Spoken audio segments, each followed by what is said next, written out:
Dahulu kala, ada seorang wanita muda yang baik hati dan lembut bernama Cinderella.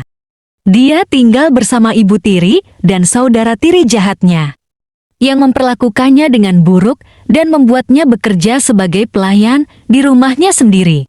Suatu hari, undangan untuk pesta dansa kerajaan tiba di depan pintu mereka. Sang pangeran sedang mencari calon istri dan semua wanita yang memenuhi syarat diundang untuk hadir. Saudara tiri Cinderella sangat antusias dengan kemungkinan bertemu pangeran. Tetapi mereka memberinya lebih banyak pekerjaan agar dia tidak bisa pergi. Dengan hati yang sedih, Cinderella duduk sendirian di kamarnya ketika tiba-tiba peri ibunya muncul. Dengan mengayunkan tongkatnya, peri itu mengubah gaun Cinderella yang kusut menjadi gaun yang cantik.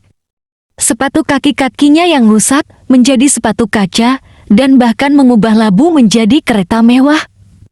Namun, peri itu memperingatkan bahwa sihir itu hanya berlangsung hingga tengah malam. Cinderella tiba di pesta dansa dan segera menarik perhatian pangeran. Mereka menari bersama sepanjang malam dan Cinderella merasa seakan-akan hidup dalam mimpi. Tetapi saat jam menunjukkan tengah malam, dia terburu-buru meninggalkan pesta, meninggalkan salah satu sepatu kacanya. Kembali di rumah, sihir itu hilang dan Cinderella kembali ke penampilannya yang biasa. Sang pangeran terpesona oleh kecantikannya dan keanggunannya, bertekad untuk menemukan gadis misterius yang telah mencuri hatinya.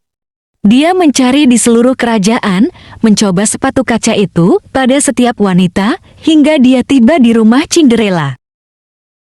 Meskipun saudara tirinya berusaha masuk ke dalam sepatu itu, hanya Cinderella yang kakinya pas dengan sempurna. Sang pangeran mengenalinya dan memintanya untuk menikah dengannya.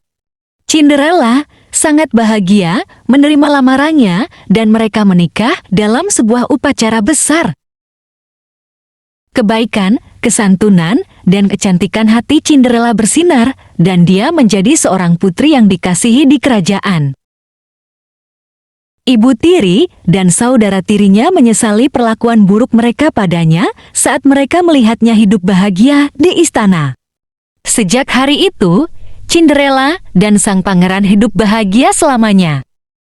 Pesan: membuktikan bahwa kebaikan dan cinta mengalahkan segalanya, bahkan di tengah cobaan dan kesulitan.